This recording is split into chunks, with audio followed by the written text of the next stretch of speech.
Hola, ¿qué tal? Bienvenidos a la segunda vuelta. Pues bueno, hoy estoy muy feliz, como cada día, porque hoy voy a compartir el nuevo formato con una persona muy valiosa para Lerdo de Tejada. Él es el líder de la comunidad cristiana Divino Maestro y él es el pastor Pedro Rosas. Bienvenido, pastor. Muchas gracias, maestra. Qué bendición poder estar aquí con usted en este proyecto y felicitarle, porque las cuestiones de las redes sociales es lo de hoy, eso no se va a terminar, eso va a seguir creciendo y pues qué bueno que se animó a hacerlo y muchas gracias por invitarme para estar aquí con usted platicando pues un rato. Yo creo que un buen rato, va a ser un buen rato, es una charla muy... ambos somos platicadores. Trataré de no interrumpir tanto, pastor. Esa fue la recomendación que me dieron. No interrumpir. Quisiera saber, ¿quién es Pedro Rosas? Pues, primero, pues soy hijo, ¿verdad? Nací en una familia muy numerosa. Mis padres, yo soy hijo de un segundo matrimonio de mi mamá y también de mi papá. Mi mamá en su primer matrimonio procreó 7 hijos y después ya con mi papá procreó 3. Yo soy el mayor de esos 3 hijos. Entonces pues soy un hijo de familia, ahora soy esposo, soy papá, pero sobre todo lo que me define es pues ser un hombre de Dios, el amor de Dios en mi corazón, en mi vida. Eso es lo que realmente me define. Desde muy adolescente conocí el Evangelio, la palabra de Dios. Entonces, pues eso soy, un hombre también de sueños, de luchas, de fracasos, de debilidades. Acabo de cumplir 51 años el pasado 19 de octubre. Entonces, yo siempre digo que detrás de una persona hay muchas historias, no todas son de glorias, de éxitos, hay historias de fracasos, de debilidades, de pasarla mal, Entonces, actualmente soy pastor de una iglesia aquí. El pasado 18 de septiembre cumplimos 20 años de haber llegado a esta ciudad. Soy originario del pueblito de Santa Barranca, ahí nací. Bueno, nací aquí, pero toda mi vida la he vivido casi ahí porque pues tuve que salir a estudiar el ministerio y luego estuve en otros lugares iniciando algunas iglesias, apoyando, pero la mayor parte de mi vida la he hecho acá. Actualmente ahí vivo en Santa Barranca. Somos padres de 3 hijos. El nombre de mi esposa es Isidra García. El nombre de mi hija mayor es Amisaday, pero le decimos Ami. El de en medio se llama Efraín, que le comentaba hace rato que acaba de cumplir 18 años. Actualmente está jugando aquí en el equipo de la tercera división. Ahí quiso hacer pruebas y ahí está. A veces juega, a veces no juega, pero y el más chiquito, que tiene 13 años. En nuestra familia hay una particularidad. Mi esposa y mi hija cumplen en septiembre, Ami cumple el 10, e Isidra cumple el 15, y en octubre cumplimos los 3 varones. Primero Efraín el 13, luego yo el 19 y luego Yafet el 29 de octubre. Actualmente mi papá vive con nosotros. Después es una historia ahí de redención muy linda que Dios hizo. Mi mamá vive en Quintana Roo, tiene muchos años de vivir allá, con algunos de mis hermanos. Algunos viven en Quintana Roo, algunos en Estados Unidos, y un hermano que tengo en Santa Barranca que se llama Nicolás. Yo quiero comentar que conocer al pastor Pedro Rosas, pues sí, fue una gran oportunidad en la vida, porque coincidimos hace un buen tiempo y compartimos. Por eso era como bien interesante compartir una plática con usted. Yo recordaba todo esto que me ha comentado en este instante. Es una gran historia de vida, pero de las cosas que más me impresionaban en él era el que había sido tocado por el llamado de Dios en un momento en toda su vida. Yo recuerdo que me comentó de pequeño, de más, un poco más grande, de adolescente, y bueno, ¿no? Hoy ver que es usted un guía espiritual, sin afán de mencionar así una religión como tal, ¿no? Creo que es importante respetarlas, ¿no? Claro. Pero saber que de usted siempre, cuando se platica con usted, siempre se aprende mucho. Se aprende y hasta podemos apropiarnos de algunas cosas que olvidamos. Yo hace un ratito le contaba al pastor que habíamos hablado en el primer encuentro de este formato nuevo acerca de las cosas que nos debemos como humanos. También hablaba con usted acerca de los roles que desempeñamos en la sociedad. Y él nos ha explicado, ¿no? Es un guía, también es un padre, también es un profesional, también tiene muchos matices, ¿no? Entonces, yo lo decía, ¿no? Ha sido un placer conocerlo y saber que, como dice, en esta nueva era de las redes, tenemos que, pues, impactar de manera positiva, ¿no? A nuestra sociedad, a nuestra familia, a nuestros amigos, a los cercanos, hasta los lejanos, porque esto nos permite estar cerca de personas que están lejos, ¿no? ¿Qué es lo que en este momento de la vida Pedro Rosas está haciendo? Pues he decidido enfocarme al ministerio pastoral en esta ciudad. Como le decía, en el 2018 iniciamos un proyecto de reconstrucción de nuestro templo. Y eso requiere de mucha energía, de estar pendiente, además es muy costoso construir en este tiempo. Yo entendí que eso requería de mi fuerza, de mi energía, de la motivación que yo pudiera tener porque nuestra iglesia es una comunidad pequeña. Entonces, desde el 2018 comenzamos la reconstrucción de nuestro templo y pues yo me dedico de lleno al ministerio pastoral. Cuando Dios me llamó, yo estaba trabajando en el Ingenio San Francisco. Hoy extinto. Esa fábrica que representó para esta ciudad y para esta zona cañera un detonador económico muy importante. Sí. Yo estuve ahí, Dios me llamó, entendí que me estaba llamando de tiempo completo, ¿qué es eso? Son historias que uno necesita quizá de mayor tiempo para poder explicarlas bien. Cómo son esos llamados, ¿no? Porque yo desde que tenía 14 años, yo supe a lo que me iba a dedicar. Desde que yo tenía 14 años yo ya fui consciente.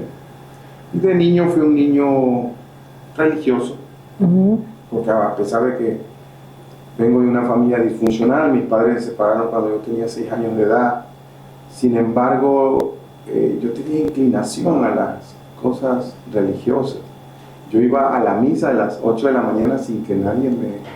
Sí, esas fueron de las cosas que siempre... Que nadie me inculcara o que yo viera cuando menos a mis padres ir a la misa. Pero como dice mi papá, yo quizá de niño, él me dice, quizás sin darte cuenta, tú tenías esas inclinaciones a las que Dios en el futuro sabía que posteriormente te ibas a dedicar. Así que de niño yo recuerdo que yo iba a la misa dominical y participaba.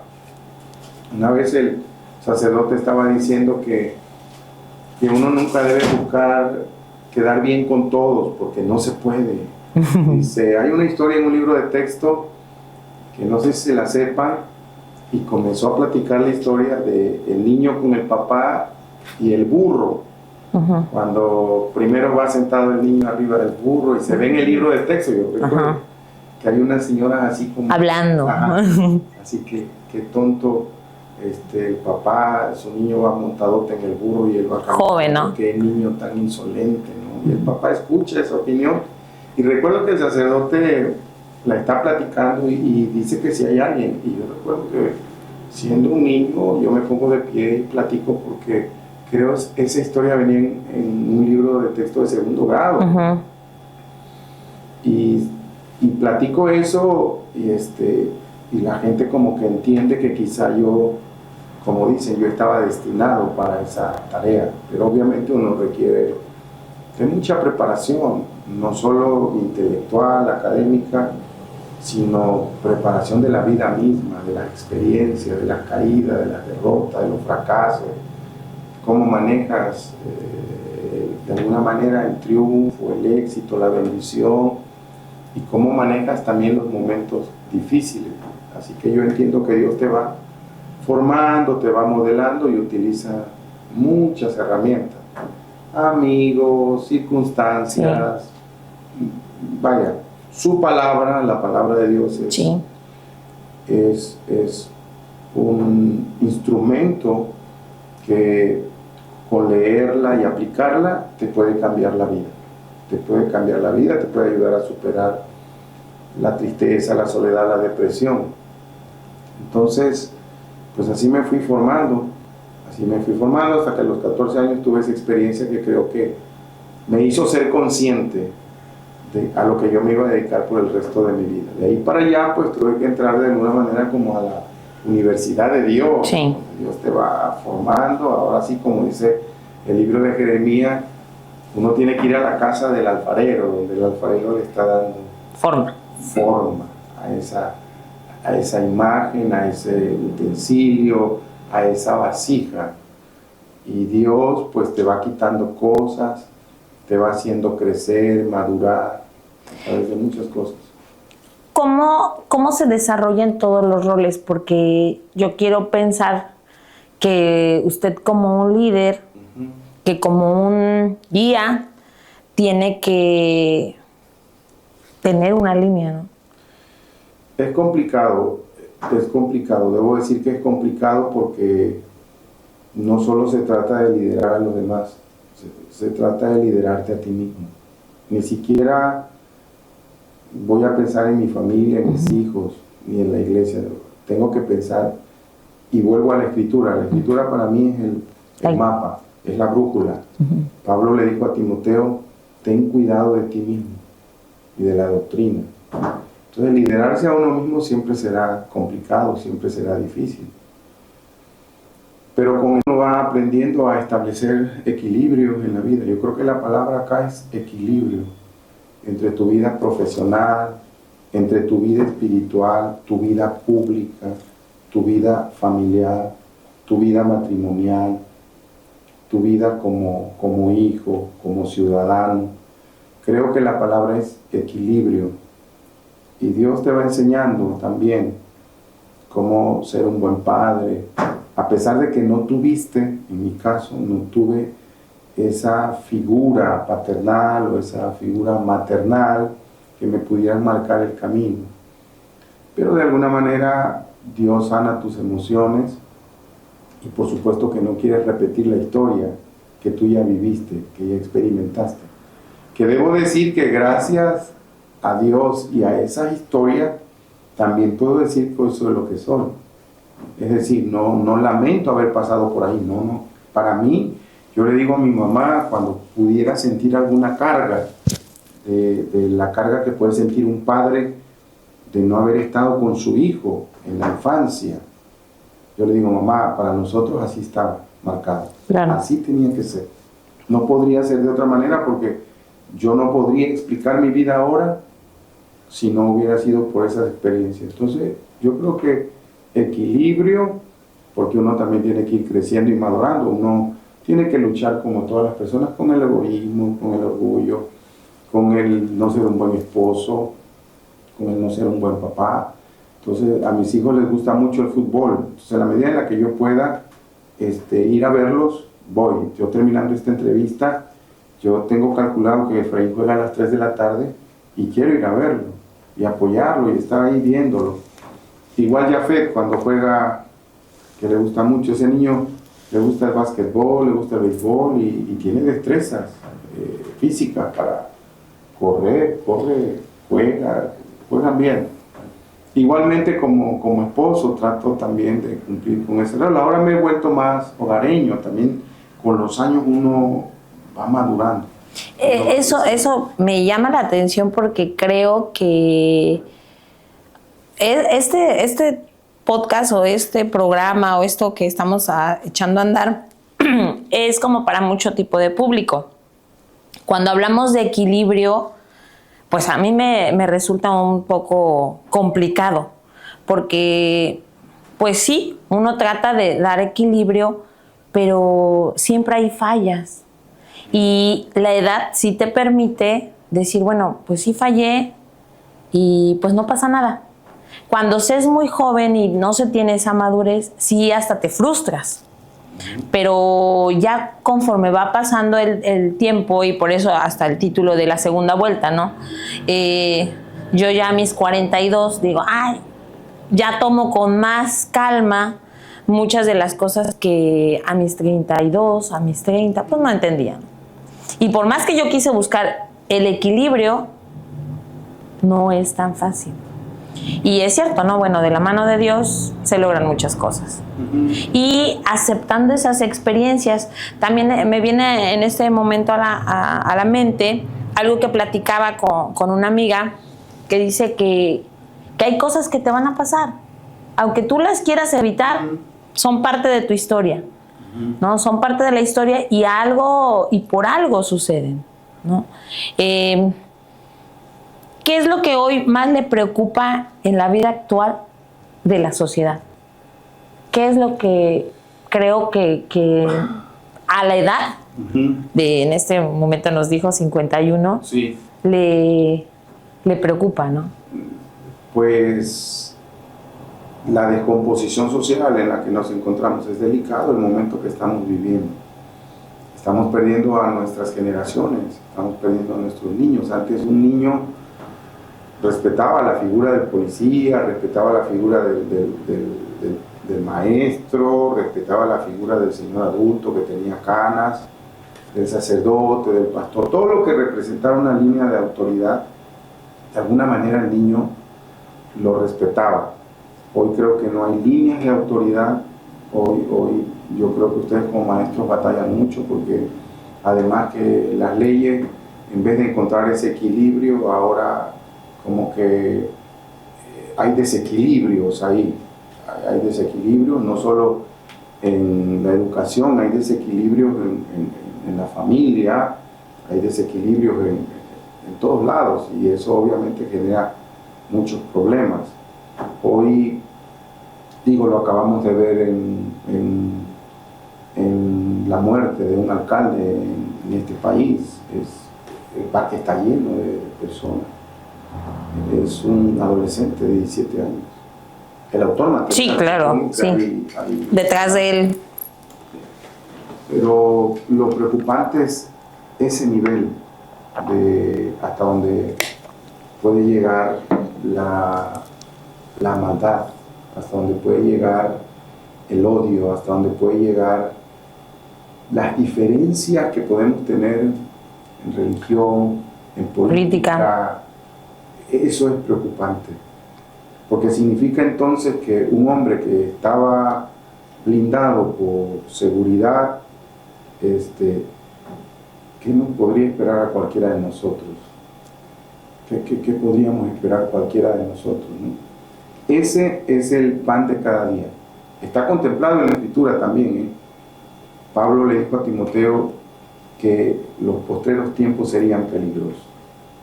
Y exactamente la lista que San Pablo da del carácter de la gente de este tiempo es puntual. Dice, en alguna de las características dice, son implacables, sin misericordia. Qué fuerte. Sin misericordia. Lo vimos con la maestra ¿de dónde era la maestra? De Poza Rica. Poza Rica, creo, la maestra que fue torturada, ¿no? Sin misericordia. No, y hoy vemos todos los actos, ¿no? Son sin misericordia. Ahora, hace poco, el hijo de una pastora que yo conozco, le hablaron que su hijo estaba desaparecido y un día le hablaron para que fuera a reconocer el cuerpo. estaba en una nevera. Entonces, ¿a qué nivel puede llegar uno como persona, como ser humano? Eso es preocupante. Pero hoy yo puedo decir y aprovechar este espacio para decir Claro. que la ausencia de Dios, eso es lo que puede provocar.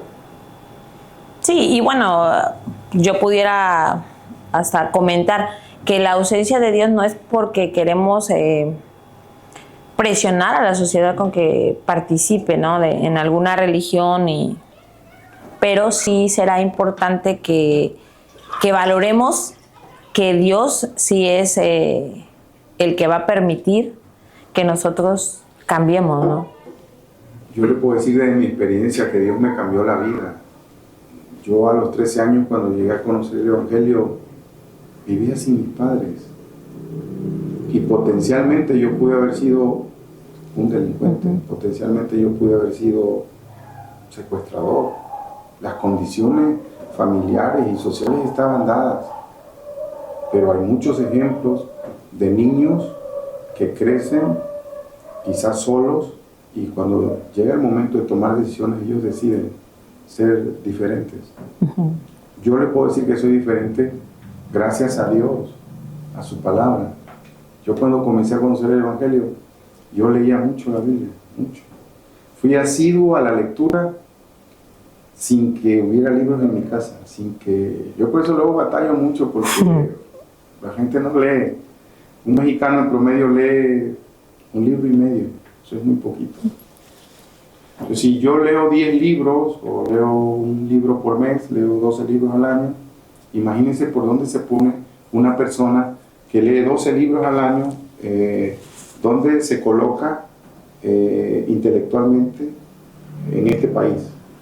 Muy por encima de la media, pero vaya, exponencialmente muy por encima, y no cabe duda que la lectura te cambia, te transforma. Y si es de la palabra de Dios, Mucho más. que la Biblia dice que la palabra de Dios es viva, es eficaz, es más cortante que toda espada de 2 filos. Y Dios a través de su palabra, le vuelvo a decir, es la brújula, es el mapa. Él te va guiando, te va dirigiendo. Yo creo que gracias a eso, pues mi vida cambió totalmente. Y no significa que seas una persona que no cometa errores, que no tome malas decisiones. No, pero estamos hablando de otras cosas.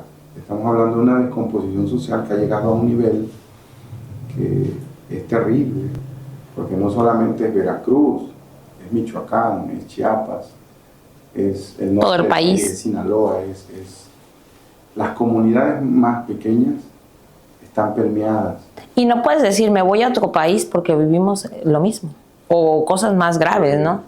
Digo, Sí. si todos tuviéramos esa oportunidad, porque tampoco es tan sencillo como decir me voy a Estados Unidos, ¿no? No, a otro país, no. A Canadá, Pero hoy viven lo mismo, ¿no? O cosas peores. Así es, entonces, pero bueno, yo estoy acá y aprovechando esto para decir que hay esperanza cuando uno se da cuenta de que los cambios no comienzan allá, los cambios comienzan aquí.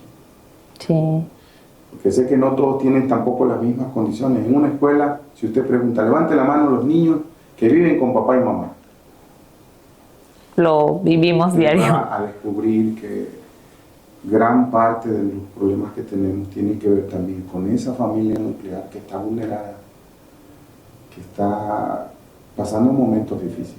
Yo creo que acá todos nos podemos ir poniendo, esta es una parte de lo que usted como profesional, como esposa, como madre dice, yo quiero colaborar con esta sociedad haciendo algo que puede traer a personas que le platiquen su experiencia de vida, que nos puedan aportar algo, que nos puedan dejar algo, buscar las maneras también de cómo podemos revertir de alguna manera, usted como docente, yo como pastor, él como periodista, él como contador, Sí, claro. como vecino, podemos ir buscando la manera de cómo ir revirtiendo esta tendencia hacia la maldad, hacia lo oscuro, hacia lo lo difícil que es convivir en un mundo así. Por eso le decía que esa parte donde dice equilibrio sí me perturba un tanto, porque yo siempre he buscado ese equilibrio. Fíjese bueno, que... yo hablaba en lo personal. No, y en el todo, es en el todo. Sí, pero ¿no? yo hablaba de cómo, usted me preguntaba de cómo podía yo establecer mis roles. Bueno, yo encuentro que para que yo no me pueda desviar, yo sí tengo que manera de, es decir, yo no puedo decir, en la iglesia yo soy pastor, pero acá afuera yo soy como todos los humanos, no puedo, yo no puedo hacer eso. Yo tengo que buscar la manera de mantener ese equilibrio entre lo que yo estoy diciendo y mi forma de vida. Yo no puedo buscar que el personaje esté acá y la persona esté acá. No sé si me estoy explicando. Sí, claro, no puedo buscar que la figura buena pública enseñanza esté acá y que la figura privada, mis hijos, el día de mañana digan, como orador, como pastor, como comunicador, mi padre es excelente, pero como padre es un fiasco. No puedo darme ese lujo. Y yo creo... O mi esposa, por ejemplo, ¿no? Que es la parte que a mí donde yo hablo de equilibrio, es quizás en la parte de mi familia, porque yo puedo estar muy ocupado en el ministerio y puedo descuidar esa parte. Entonces yo he encontrado que se puede ir manteniendo, o sea, hoy puedo estar aquí en esta entrevista, pero ya le dije, tengo al rato y digo, voy a tratar de ir a verlo en algo que a mí también me gusta. Y si tengo un compromiso por la tarde de que tenga yo que predicar o que ir a un anexo, a un centro de rehabilitación o visitar a un enfermo o casar, porque esta profesión tiene esto, que en un día yo puedo experimentar de todo, un cúmulo sí, de emociones. Por ejemplo, hace unos días estuve invitado para una vigilia de oración que organizó el papá de Jimena. Eso era como a las 9 de la noche, pero a las 6 de la tarde iba yo a oficiar un matrimonio. Entre oficiar el matrimonio y la vigilia de oración, donde estaba su amiga y me escuchó, en ese ínter había un funeral, precisamente de la persona que le mencioné que su mamá fue a reconocer el cuerpo.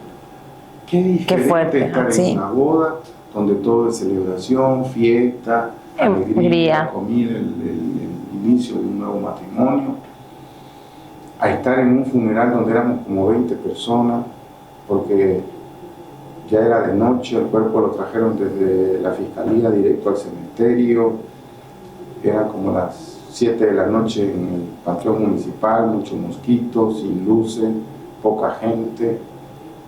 Es otra emoción. Sí. A la emoción de que voy a predicar a las 10 de la noche con una iglesia llena, efusiva. Son tres emociones distintas, son tres formas. Y por otro lado, la hija de mi amigo en terapia intensiva. Y por otro lado, el papá. Entonces, sí, es muy difícil. Sí, no buscar ese equilibrio, sí. Yo no digo que sea fácil, pero creo que en el equilibrio puede uno encontrar la ruta para no perderse. Sí. Mantener esos equilibrios, que eres papá, eres esposo, eres pastor, eres amigo, y obviamente duermo, como. Sí, te cuida, ¿no? O sea, para estar saludable y aguantar ese ritmo. Trato de caminar por la mañana, de jugar fútbol, claro, en la medida de lo que se pueda. Y sí se puede, ¿no? Yo ahí ese punto que sí se puede, que aquí también me llamaba la atención que dice, no puedo desorientarme, desorbitarme de lo que soy, ¿no? Si soy el líder, tengo que mantenerme en... Sí, claro. Y no pretendo tampoco dar la imagen de que no. O sea, la iglesia sabe que yo soy una persona. Así es, ¿no? Un ser humano que se enoja, que duerme, que se entristece, que llora, que ríe, que un día se va a morir, como todos los humanos. Digo, si es que Dios decide que yo tenga que pasar por ese proceso, porque no todos van a... Sí, no todos vamos a morir. Así es. Un proceso es una cuestión teológica, no quiero tampoco abusar pero es que eso soy. Mi vida, si usted quiere que yo la defina, mi vida gira alrededor de Dios. Sí, no. De Dios. Yo por las mañanas, muy tempranito, lo primero que hago es leer la Biblia. Lo primero que hago es orar. Toda mi vida está conectada a Dios. Si alguien me escribe, Tengo un tío en el hospital, Lupita Vértiz. Mi tío está en el hospital. Es grave la situación en la que está en una cirugía, pero su situación, ore. Ese es Lupita Vértiz. Al rato alguien me habla, tengo un problema en mi casa. Es orar. Es instruir con la palabra de Dios. El contador que va a su trabajo, yo le digo, contador, vamos a pedirle a Dios para que te pueda tener trabajo. Al alcalde tempranito le mando a decir, estoy orando por usted. Pues a mi vida toda, en la mañana, al mediodía, en la noche, gira alrededor de Dios. Y quien conoce o quien quiere conocer un poco a Dios también, ¿no? En mi caso yo también lo platicaba justo con la maestra, que sí, que nosotros levantamos y pues oramos, ¿no? A nuestra forma, a la forma en que queremos conectar con Dios, ¿no? Creo que cuando tenemos esa presencia, aunque sea pues pequeñita, ¿no? Tratamos de estar ahí. ¿Qué es la felicidad, pastor, a todo esto? Yo la podría definir como hacer la voluntad de Dios. Y hacer la voluntad de Dios no siempre es lo que uno quiere. Sí, ¿no? Para mí es eso. Para mí es cumplir con la asignación que Dios me entregó. Aun cuando esa asignación tenga que ir en contra de mi voluntad.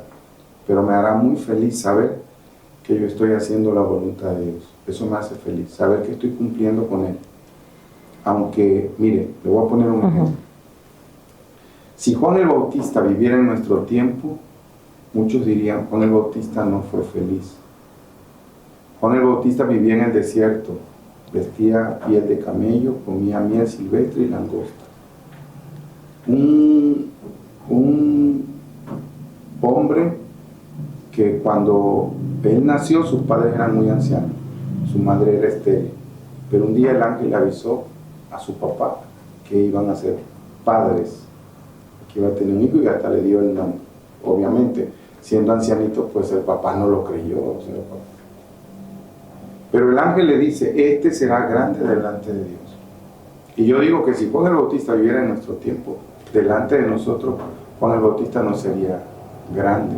Vivía en el desierto, vestía piel de camello, a diferencia de Jesús que vestía una túnica finísima. Y la predicación de Jesús era totalmente distinta a la de Juan el Bautista. Juan el Bautista decía, generación de víboras, ¿quién nos enseñó a huir de la ira venidera? Con ese mensaje, ¿quién cree que... Sí, fue un tanto extraño, ¿no? O sea, ¿quién iba a querer? Juan el Bautista no era popular. Pero él, el ángel dijo, fue grande delante de Dios. Un día lo encarcelaron.